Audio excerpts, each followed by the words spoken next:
Birmingham Civil Rights Institute is charged with the idea of taking the lessons from the past and transferring them to our future.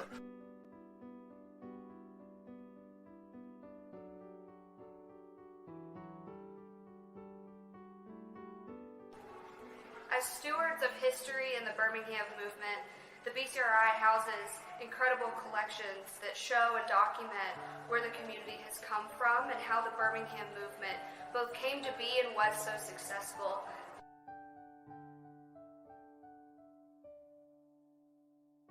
For more than 25 years, the Institute has educated people about what happened here in the 60s, not just in Birmingham, but across our country.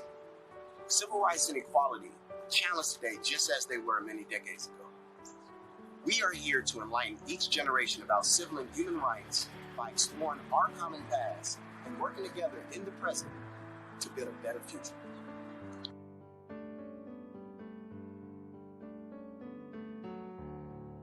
Through many educational offerings, we teach the idea that the changes in Birmingham, Alabama were not just because of Reverend Dr. Martin Luther King and Reverend Fred Shuttlesworth and Reverend Ralph Abernathy. A lot of these changes took place because of the youth in this city. And due to that, we have a mission to share with the youth of today what youth in their generations in the past have done. Through our Legacy Youth Leadership Program, we bring high school students from all over the Jefferson County area here to study this narrative and to serve as docents and ambassadors to the Civil Rights Institute. We have BCAP, which is the Birmingham Cultural Alliance Project, where we visit middle school students and we take them through this history and through this narrative so that they can prepare to understand their role in society. We have outreach programs that visit many schools and institutions to highlight the story of accomplishment, the story of overcoming, the story of a power and the movement that people in Birmingham were able to bring to bear to change not only the city, but the state, the nation, and the world.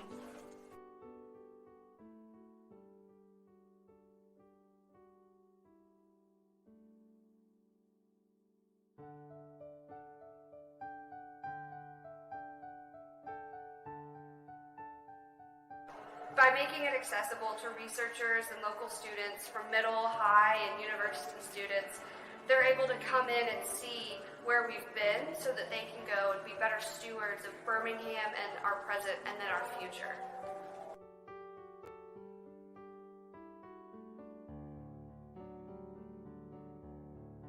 Thank you for joining us for this engaging virtual conversation series. We invite you to help us continue the work for civil rights through racial justice by becoming a member or donating to our work. You can find us on our social media platforms to stay connected with us. Thanks again for your support.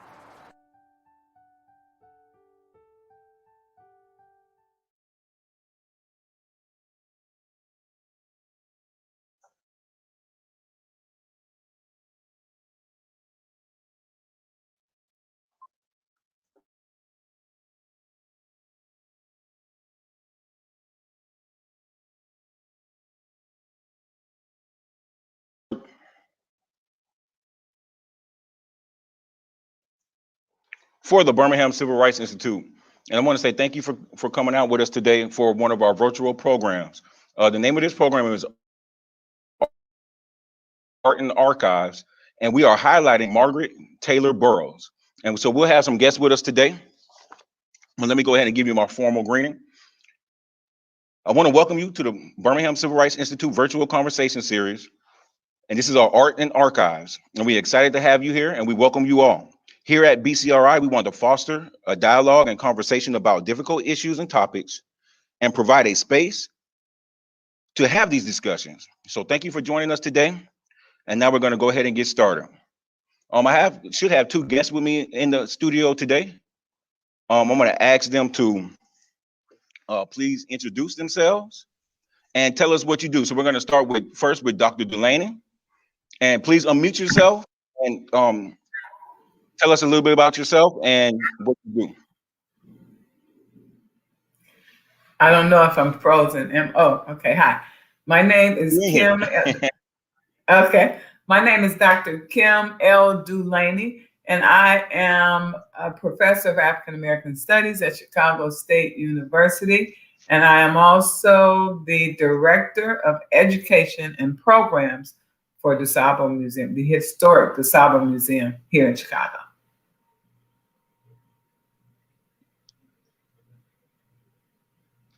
You want more? Okay. Yes.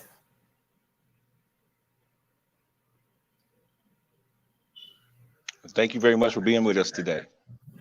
Thank you for Dr. having me. Pace, can we get you to introduce yourself and tell us what you do?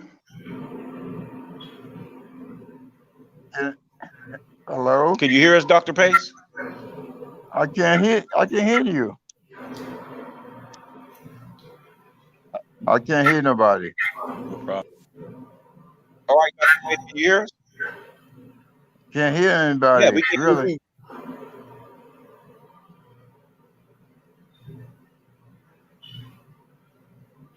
Can you hear me now? Charles, I can't hear you. Turn the volume up on your phone.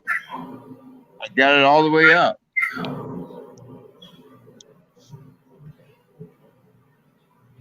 I can see you, I can hear you, but you can't hear me. Can you hear me? Let me see if I can. Okay, so I'm gonna go ahead and introduce Dr. Pace. I can hear you, but you say you can't hear us, so I'm gonna go ahead and introduce you if that's okay. All right, so Dr. Lorenzo Pace is a performance artist. He was a professor of art at the University of Texas, Rio Grande, and also a former director of the Montclair State University Art Gallery in New Jersey. He is an artist, an author, a master storyteller, a performance artist, and a lecturer. And he is also an internationally acclaimed sculptor. And so we're very happy to have Dr. Pace today. Hopefully our technical difficulties will get ironed out and he can hear us because he's very pertinent to this conversation at hand. So we're going to go ahead and start talking a little bit about Dr. Margaret Burroughs.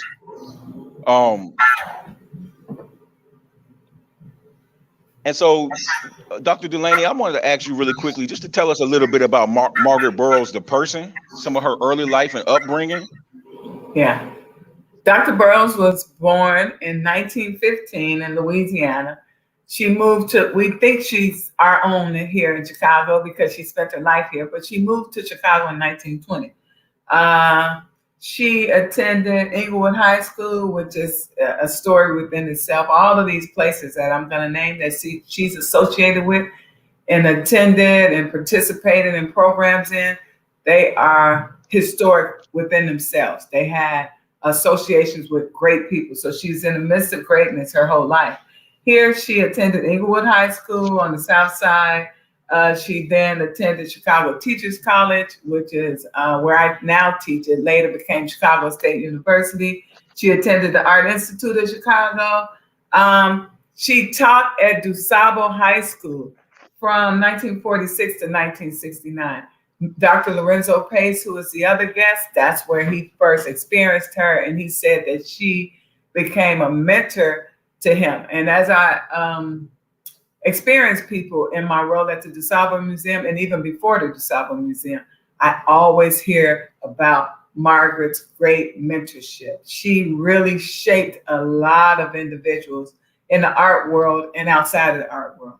She is a poet. She was a poet. She was a visual artist, an author. She was an activist. And from early on in her life, she did not kind of subscribe to these boxes that people had, these boxes where, like, not to race boxes, not to gender boxes. So Dr. Burroughs is a Renaissance woman. She's a Renaissance woman. She's done great work. And she just lived, in my opinion, as free as one could during her time. She was not restrained by other people's understanding or boxes.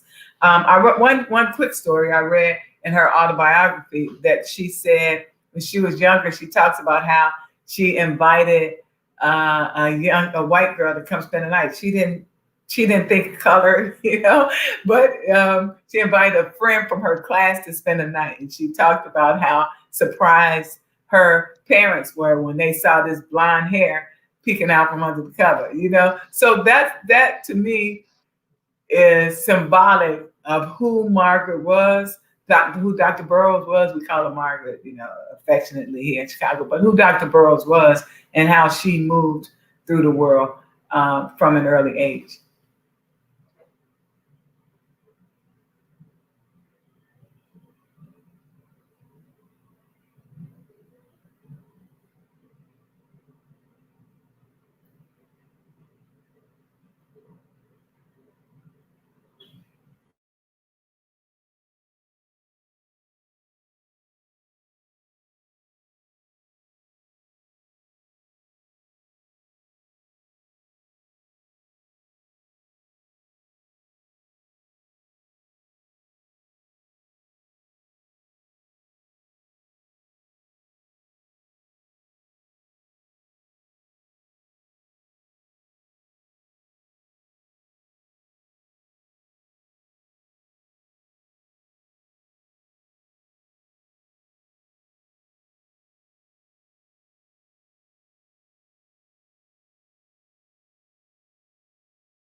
Let me tell you.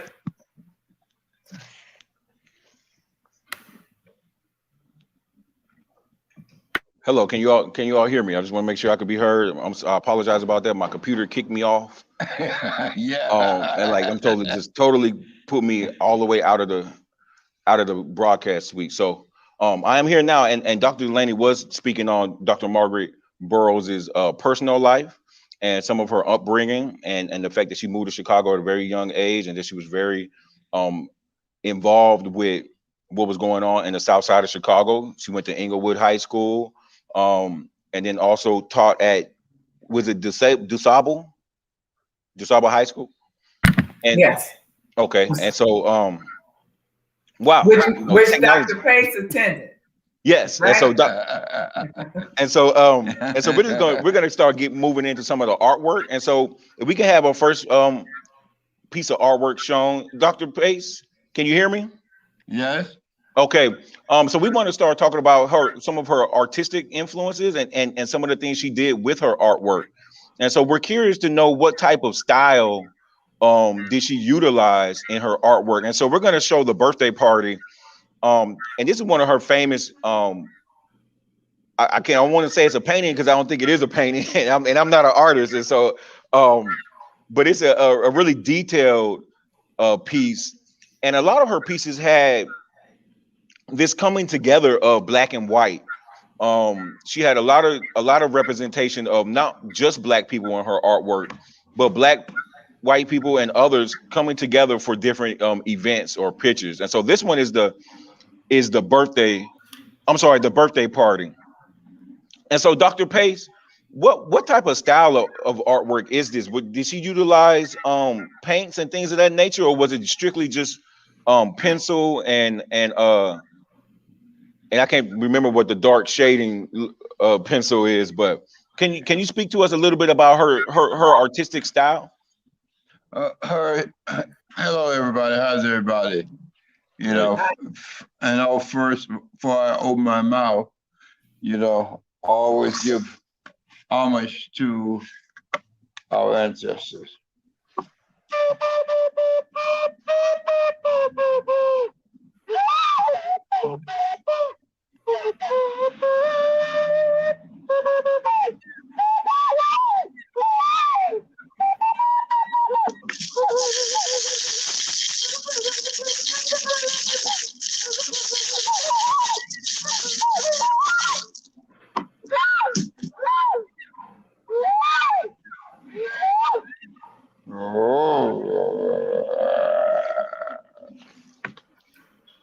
Margaret's style was her. If you look at her pictures, you can see the style in her everyday being. I remember when I was a high school student in her class, she always wore different kinds of clothing, but the most distinctive things about her that freaked everybody out was her hair. Oh man, this is the only woman in the whole school who had the liberty and the audacity to wear her hair naturally, what we call naps, and she was so proud of those naps. And all the kids would make fun of her. Like, what is this lady with these naps, because of course we got to know we have been and still have remnants of slavery in our thinking, and being ashamed about our visual selves, our nose too big, our hair too nappy, lips too big, our skin too black, everything. And Margaret, and as myself, have embraced those very negative stereotypes that we have been laid upon us. So throughout her work, entire work, you're going to see the beauty of people, especially Black people. And she mostly did prints, but she uses sometimes watercolor, but mostly inks, dark inks and prints. And so what you see in this celebratory piece is also think about the scarifications you see on African's cheek. The scarification from each tribe, you see a different scar. See these stripes here? She travels so extensively throughout her African sojourn here on this country. And her work always expresses the African content, even in the dress. Look at the dresses. Look at the hair. She makes sure that hair was there, to celebrate that. So basically, I could go on forever talking about the importance of this woman, what she had brought to the table. Because when she was here in New York, I invited her to come give a lecture here in Brooklyn. And everybody was, this was about what? I guess about 6 years ago. She came to Brooklyn, did a blowout. And that was a really stunning event here in Brooklyn, because people loved her in Brooklyn. Love Mr. Margaret Burroughs, And let me add something to that, Dr. Pace. Can I add something to that? It's a little longer than 5 years ago, but time flies. But let me add something to that. Go right ahead, please. So she is very popular. She's famous for this whole lino cut, where with the wood block, which is very difficult to do, right? To get that kind of precision. And it's almost like you see art that's with relief, right? But you have to engrave in the parts to make the differences that you see. So she's very famous for that. That was what she was, and that was her preferred style. That's what she's most known for. It's even more difficult than just hand painting something, because you have to etch it out on the book like a stamp would. Think of that for a layman, like a stamp would. You have to etch out the different parts to make the shading and the differences in the print that shows up. And then you put you put ink over it and you press it, and that's how you get the image. And so that's very difficult. I would say, I'm not this kind of artist, but I would say even maybe more than just with a paintbrush, or I should say it's different. It's different. Yeah. I totally agree with you, Kim. I mean, like, in other words, she has to carve these out. In other words, the lino cuts and the wood cuts, you have to take an object. It's like a knife. And you have to carve each line to get what you want. Wow. And how she look at the style of the hair, though. Look at the hair. Look at the precision of the line. And how. Let me ask you this real quick, Lorenzo. Do you see how in this piece how two of the people are their faces kind of split, and it's white on one side and black on the other side, and it's almost like she kind of flipped the style on that one person's face. So on one side is doing the linograph, and the other side is like you're doing almost like the opposite of that. Can you speak a little bit about why she may have had those people's faces split like that? Well, because of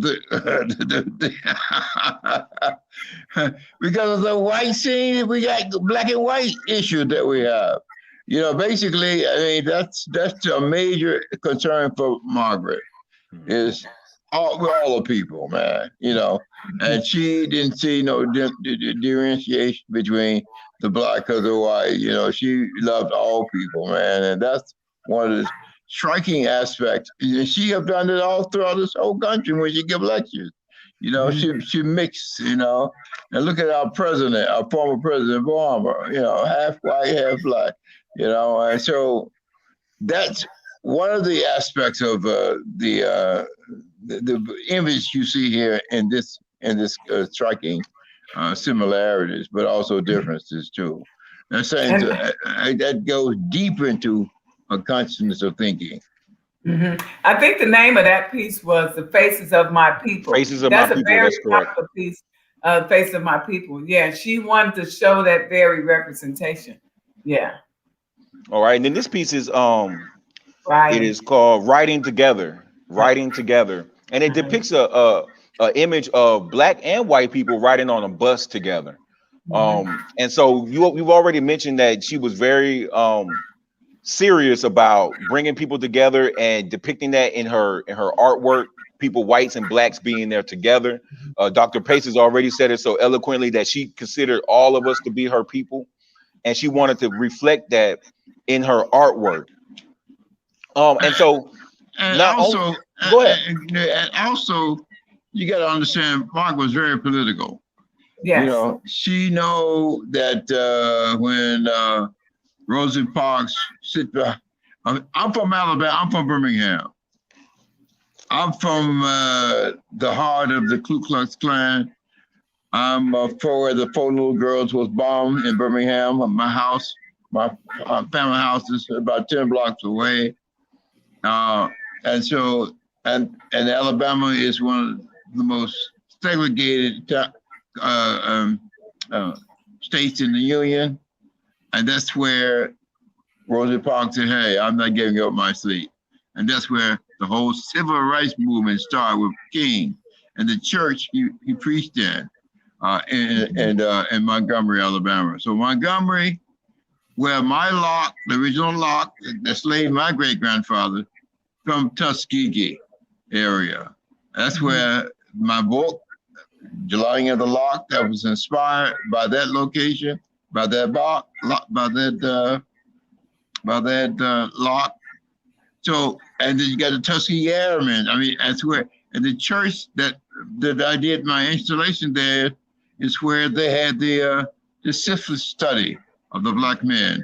And my great-grandfather founded the church. And that's where he's buried. and that's where the original lot come from. So Tuskegee, Alabama, all this area. That's where my mama come from. That's where my grandma come from. That's where my my grandpa come from. So I have a strong history in that area, and so that's why Margaret paint this painting basically on being very political, very conscious of the time we were living in. I think it's very important to point out that this piece was done in 1955, riding together. Now, here she is in Chicago. Margaret, Dr. Burroughs understood the power of art, right? And she wanted to use art to deal with these issues. So here, this piece is created in 1955, right? And so very timely, very much in response to the climate of the day in Chicago, but still highlighting these issues that are of the day, that are happening in that time, and still, again, pressing that we should be riding together. So Margaret was a genius, and I think that's often overlooked in art, the way art has been used for people of African descent. That is not like aesthetics, just, that's a pretty way you put that together. It has rich meaning, and it's been used to reflect and to create the world, right? The world and the environments that we find ourselves in. Right. So just really quickly, if you're just joining us, this is Birmingham Civil Rights Institute's Art and Archives program. Art and Archives is when we highlight the personal collections of the Birmingham Civil Rights Institute, whether it be archival or our fine art collection. Today, we are highlighting Dr. Margaret Burroughs in our fine art collection, and we have Dr. Kim Dulaney and Dr. Lorenzo Pace joining us. So I'm going to shift it a little bit from the artwork a little bit and talk a little bit more about Dr. Burroughs's her contributions to the culture. And there are several different types of culture when I say that. So not only just art culture, but what were some of her contributions to art culture, Black culture, museum culture, Black museums? And so Dr. Dulaney, I just wanted you to kind of chime in about some of the things that you know of that she was contributing to just American culture, I guess, as a whole. Okay. Well, I know that this year, the Dusable Museum, where I work, where I'm the Director of Education Programs, we are celebrating our 60th year. Wow. Dr. Burroughs did it first, and she did it best, right? And so Dusable Museum is the oldest African-American museum in the country. So this is, like I said, she understood the importance of art and what art could do. Before that, she was involved in the Southside Community Arts Center. She started the museum in her basement. The Southside Community Arts Center started first, right? That's a historic spot here that Dr. Pace will tell you a little bit more about. All the artists went there, and if you participated in something in that venue or had your work highlighted in that venue, then you had arrived. It was the place for Black people. So when we think of the Harlem Renaissance movement, we hear a lot about that. Often you don't hear about the Chicago arts movement, which was rich and powerful. Dr. Burroughs was a leader in that movement here. She began the museum in the basement of her home down on the south side here, 38th in Michigan. I owned several art galleries, and my mentor was mentored by her at the downstairs gallery. So everybody I know, you might know of the writer Hakeem Madhubuti, Professor Madhubuti. He was mentored by her. Wow. All of these phenomenal people were mentored by Dr. Burroughs down there. So she started a museum in her basement in 1961, where she had these great parties, and she had these what's called salons for artists. And I heard it was, the place to be back in the day, where artists could go share their work, celebrate each other. And the museum was created in that vein, where it is the study, the celebration, and the preservation of Black life and culture. And Dr. Pace could tell you more about those parties because he attended some of them, and I heard they were the bomb.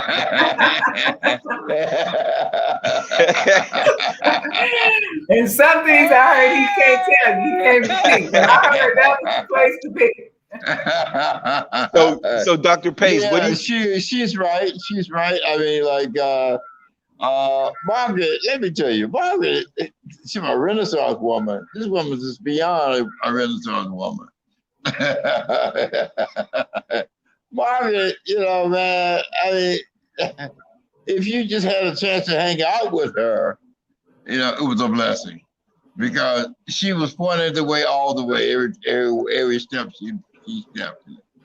And I had my first exhibition at the Southside Community Art Center, which is right across the street from our house, where she started the museum. It's right across the street. And she was instrumental in getting us young artists involved with community, as well as making art shows. And I mean, like, that was the party house for us. Everybody loved Margaret because she was really open to it. And also, she took many people to Africa on her trips. She grabbed people from the community, organized the trips, and she's gone to, I know, at least about 10 countries in Africa. So Margaret was a really visionary. She was close to the soul of the people, man. Stayed close to the close of the people until she left this planet. That's the kind of person Margaret was. If you want to have any kind of legacy, that's the legacy you want to have. Somebody, I can go back to when she came to Brooklyn. She come to my studio, and she said, "Okay, Larissa, I'm going to leave you with something." I said, "What are you going to leave me? I'm going to do this tape of what will your legacy be." I said, "What? Yeah." And I got that tape somewhere around here. I hope I can find it so I can play it for you all. It's a cassette tape. So one of those small tapes, so that really goes back. And each of us have to answer that question. What will your legacy be, Charles? What will your legacy be, Kim? What will your legacy for the audience in the? You're looking at a woman like this, and you have to ask yourself, what will your legacy be? And go ahead. Go ahead. Go ahead, Ken. Come on in. I highlighted something along those lines. Dr. Pace, in her book, in the final comments, she said, "I would like to make this world more beautiful and better just because I am in it." And that has been the goal of her life. That was the goal of her life, just to make the world more beautiful. And she did that. I love that line. I love that line, because I'm in it. So we're gonna transition. Oh, go ahead, Dr. Pace. I don't want to cut you off. And that's the beauty of a woman. Not only this is Woman History Month, we got to give that some play too, because in actuality, I think women should rule the world. I agree. I really think that women, because men we have screwed it up so bad. Now, why I say this, because I don't know if you know the great astronomer Stephen Hawking. Mm-hmm. Anybody know Stephen Hawking? Come on. Yes. We know. Our cosmologist sits in the chair of Einstein, right? He wasn't supposed to live until he was 34. He lived to be 74, just passed about 2-3 years ago. And he was giving a lecture at Harvard. And one of the students came to him and asked him, "Hey, you've done everything, Mr. Hawkins, and you began to shape our cosmology to what we never seen before. What have you come across in your research and your theoretical thinking in terms of?" He said, "Oh man, that's a good question. Let me think. What I have come across that's really mysterious." And he shot back and said, "It was a woman." What? It was like, what, the woman? What do you mean the woman? Because if it wasn't for her, I wouldn't be here. Right. That was it right there. I like that. I like that. So look, we're gonna transition a little bit.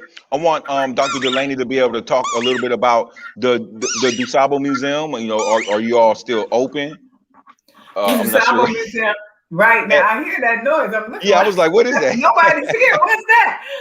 So the Dusable Museum right now, we're working our reopening plan. So the museum is still open. It closed down for COVID, and we have been working feverishly to create virtual material, right? Just to keep providing content for our audience, right? And we serve a lot of people. Everybody contacts us, you know, to help with this Black history because of the legacy Margaret left. Margaret and her community partners left, right? We will be opening back up. I'm not supposed to tell the date, but soon we'll be opening back up to the public to take visitors back in soon. The work of Dusable is so broad that we have, we're consulting on movies. We help with education across the country and in fact, across the world, partner with people. We have a bunch of big projects coming up. And so Dusable Museum, we don't take this legacy lightly. We know that we are charged with continuing this great work that Dr. Burroughs did. I wanted to point out about her art. You know, Dr. Burroughs won her first award in 1933. Wow. And she won an art award, and the award was $1.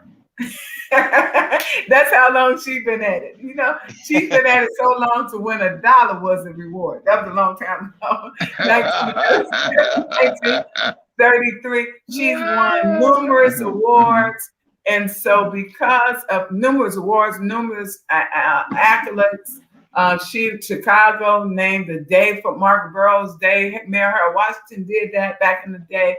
The president gave her the humanitarian award back in the day. Margaret has done a lot. Although she is, I love and I appreciate you all so much for highlighting her this month, because she might not be in the popular narrative, but her work has stood for itself. So she should, just like Alice Walker went back and got Zora Neale Hurston's work and put her in front of everybody, you all are doing your part to put this phenomenal woman, which I'm sure she was probably relegated a bit just because she was a woman, because her work parallels that of all of the greats that we studied in school. You know, we studied Booker T. Washington, built an institution. We studied W.B. Du Bois. Well, here we have Margaret Burroughs, who built an institution as well, and a great institution it is. If you visit Chicago, you should visit that building that Margaret Burroughs got on the board right here of the Park District and got all up in the politics in order to secure this building. It's on prime real estate. It's a gorgeous building. It's something that we couldn't have readily got for ourselves, we meaning Black people. And here we are with this great building, this great marker of who we are and of our greatness. And it's pretty powerful. Yeah, and also I want to ask both of you all a question. What do you think she felt about being a Black woman and about Black women being involved in the arts, or Black people in general being involved in the arts? You know, during the time that she grew up and during the time that she lived, you know, she lived in a time where Black people were still being overtly oppressed and secluded from a lot of things. And so I'm curious to think of I'm curious to know what you all think about what she thought about being a Black woman and then also being a Black woman involved in the arts. Okay. Dr. Page, you want to go first with that? No, the woman go first. Okay. Well, I know that she wanted to press the issue about equality all around and everything, equality. So Dr. Burroughs was, as you hear me saying the things she accomplished, it wasn't like, oh, somebody else, she accomplished it through a guy. It's her putting forth the effort, right? It's her, this little this little Black woman with this mighty, mighty voice. She, again, I think her push was just for equality. Her art, she understood, as I said, the importance of art. She understood the importance of having varied voices in art and what that could do, and using art to highlight these varied voices. So her work remains, and we get to see what she thought about people, what she thought society should look like, what she thought about women. Many of her pieces have to do with faces, right? Many of her pieces are pieces like the one that's on the screen now, pieces of individuals, pieces of that award I said she won, that was for drawing a picture of Abraham Lincoln. So she drew important figures. She drew life. She recorded life. So if you study anthropology or an ethnographer, we look to those things to understand the people, right? We look to the art. We look to the images. What do the images show? She never showed, her art didn't subjugate in accordance with gender or race. So that shows what was in her mind. What she put on the page, shows what was in her mind. She didn't subjugate. She didn't have these hierarchical structures.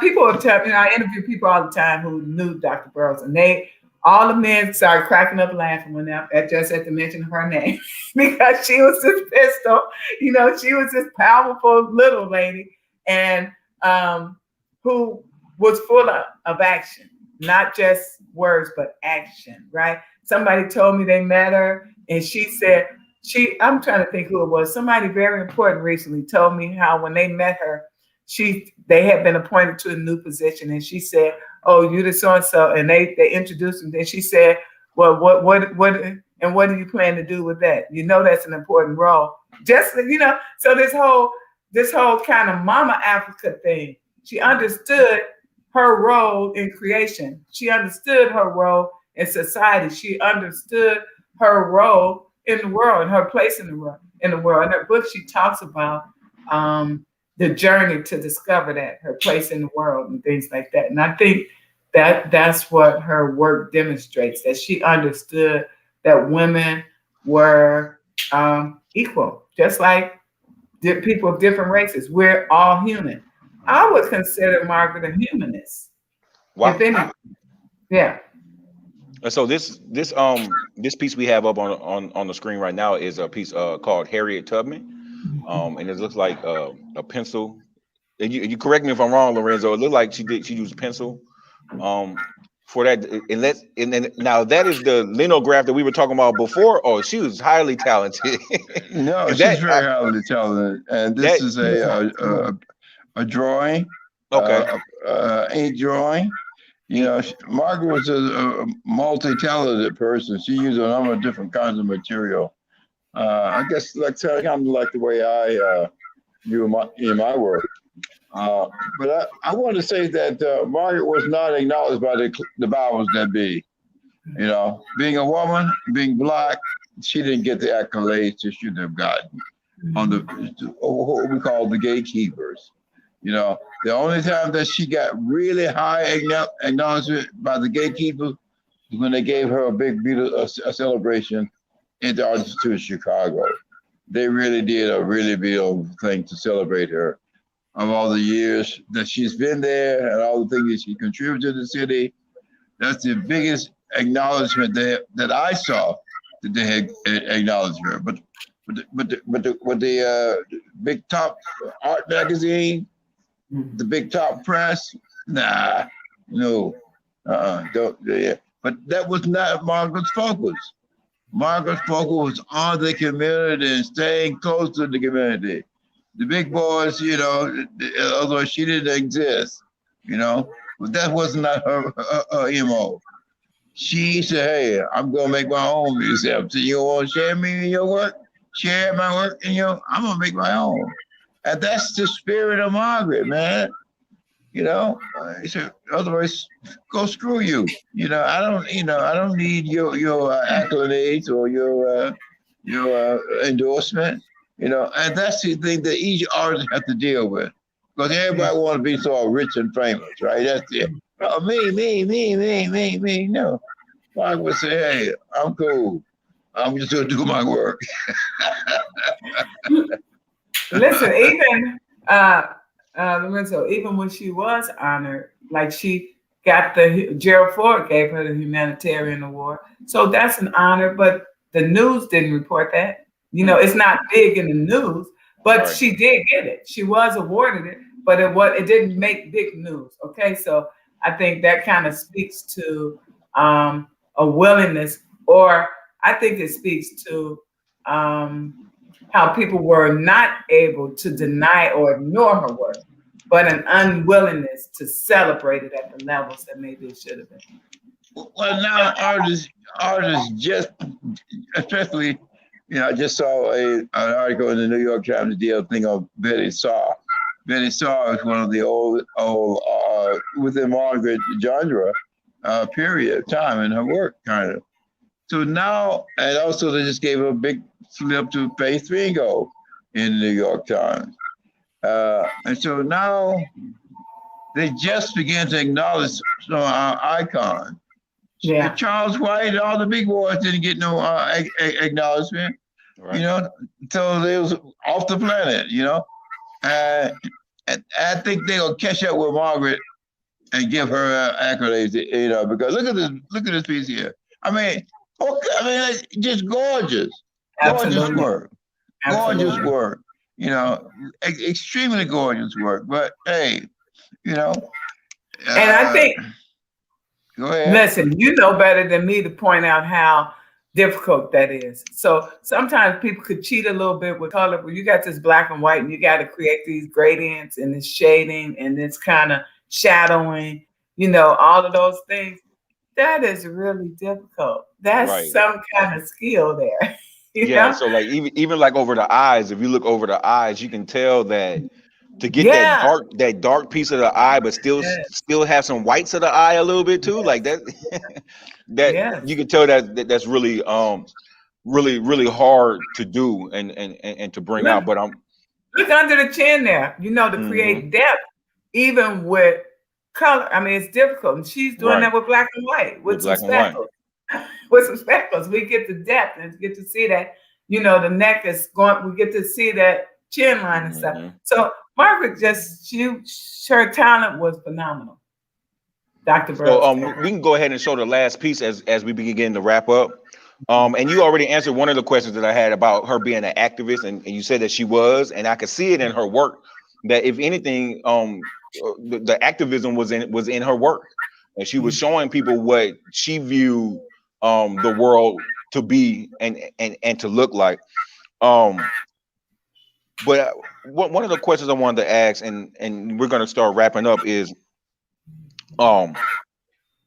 if Dr. Burroughs was still alive today, what kind of message do you think she would have for the world? We've been through still going through a pandemic. We've had things like George Floyd and other police brutality issues that have been going on for years.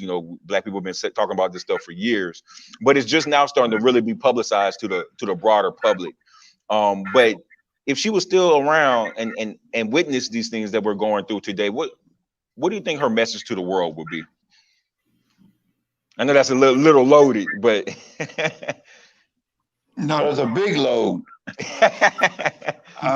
But go ahead, Kim. Go ahead. You. Okay. So I was going to say you go first. It's equality. I don't have to be first all the time. But anyway, let me say that I know for a fact that she wouldn't ignore it. And so it would show up in her work, and she would, in her own special way, will make us tap into our humanity about it. So, into the humanity about life and people and individuals, that this is a human, this is a person. So I know for a fact that would show. And I think that her message would be, if I had to round it up, maybe I would say, let me think. When she came to visit, this picture reminds me of when she came to visit. I was teaching over at St. Sabina with Father Flager here, teaching African American studies. She came into a 5th grade class and spent the day with her. We did an Honor the Elders Day. I wrote a poem for her called The Peculiar Flower. And she just told the students basically to know it's important to know who you are, right? So when the world is shifting around you and doing whatever it does, you're sure of who you are, to know who you are. And then she talked about integrity, how you function all the time like you know you're supposed to function. So I think that if she were alive today, her message would definitely point out the injustices, because that's what she was, very honest and bold and fearless. But then in that, she would tell us to remember who we are, and then would have some kind of hopeful message of how we're going to overcome if we remember who we are and stay in that thing. I think her message would be along those lines. Oh, I love it. I love it. Dr. Pace, do you have anything to add? What you think Dr. Burroughs' message would be circa 2021, in this new day and age that we live in? I really think that her message would be love. Love is the healing of all things. Mm-hmm. And I think Margaret showed that in her, not only in her work, but in her life. How she embraced all of us. And if we don't leave with anything else, love, healing, all things. It understand that we all have one thing in common, is our humanity. And if we could get on that page of love, healing, I think that's what Margaret was on. I think that's what she basically was trying to say in her work, trying to say in her being. Because I started back in high school. They somebody that I just came across in the last 10, 15, 20 years. My high school connection with this woman. And you have to really be to see how she interacts with people. That's why people still love her so much, because of that. And she exhibited love in every way she lived her life. Even when her husband, Charlie Burroughs, get drunk, she said, "Hey, shit out, get your mouth up, boy." Oh my goodness. we have those wild parties, and Charlie was a brilliant guy, man. Brilliant. Spoke at least about 8-9 languages and spoke Russian fluently. He was partly Russian, you know. But anyway, Margaret loved Charlie. She just loved Charlie, boy. Even when he get drunk, he just, that was a woman of love. Get spirited. We'll say when he got spirited. So let me add something. Let me add one other thing. When he got the spirit. Let me add one other thing. Listen, I know also that Margaret would stress the importance of institutions. Here we are on this platform of an institution. It's important to support institutions. I know for a fact that was important to her because she created the Dusable Museum. She was on the part of the Southside Community Arts Center, the creation of that. So she was very into these collectives coming together to create these institutions that could carry forth our history. So it's very important, I think, if you want to honor Dr. Burroughs, is to support this institution, to support Dusable, to support these institutions who do the work that she committed her life to. Well, I thank you for that. Look, that's an excellent transition to go ahead and end this discussion. I thank you all very much, Dr. Dulaney from the Dusable Museum, Dr. Lorenzo Pace, artist extraordinaire. I just want to say thank you all for being able to come out here today and talk about this extraordinary and wonderful woman, Black woman, artist, activist. She was a poet. She was an author. She was a multi-talented individual, and we just want to highlight her today. And I just want to say thank you all for coming out today. Please go to our website, www.bcri.org, to see the other programming that we have going on for the month of March, as well as April. And thank you, Lorenzo Pace, for invoking our ancestors on this discussion today. I think I needed that personally. I just want to say thank you for that. And you all have a good rest of your day and stay connected to the Institute. Please donate. Please donate to the Dusable Museum. Institutions of our sort need help right now. And so we're seeking that. So I thank y'all. Y'all have a good one. Family in Birmingham as well. My mother's from Birmingham. So I have Yes, family ma'am. there. Yes, ma'am.